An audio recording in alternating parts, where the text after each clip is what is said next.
Wrong side से two wheeler वाला आया और वो जो व्हाइट कलर की गाड़ी है ना वो उधर से जा रही थी और उसने जाके उसको मार दिया। वो देखो उधर गाड़ी लगाई, वो ऐसे जा रही थी उधर से पेडम से करसोड़ा जा रही थी। और ये उल्टा है, ये उल्टा आया, सर्विस रोड से आया क्या? नहीं ये ऊपर के रास्ते से, ये रास्ते से। हाँ यही मेन रास्ते।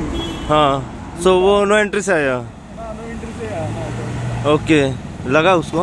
हाँ वो हॉस्पिटल में लेके गए। तो रॉंग सायडीच्यान आयलो आणि हांव स्ट्रेट हायवेन वतालो, तो याने येवन रॉंग सायडीच्यान मदीं आयलो आणि एकदम म्हाज्या गाडयेचेर गाडी हाडून मारली। तुम्ही सर खंयसून येताले? हांव सिग्नल सुटल्या नंतर सिग्नलाच्या मागीर थंयच्यान म्हणजे पणजी टू पेडणे वयताले तुमी? म्हणजे कोलवाळे वतालो। ओके आणि तो खबर ना म्हाका। तो असो हांगसरल्यान असो मदीं आयलो एकदम सायडीच्यान, हांगा मदीं घेतली ताणें रॉंग सायडीन येयलो आणि तुमच्या गाडयेक धक्को लागलो? म्हाज्या गाडयेर येवन आदळलो। लागला की नाही तेका? लागला तेका। ओके कितें इंजर्ड आहा काय सिरियस आहा? इंजर्ड इंजर्ड आहा, मातशे पांयाक बी लागला तेच्या।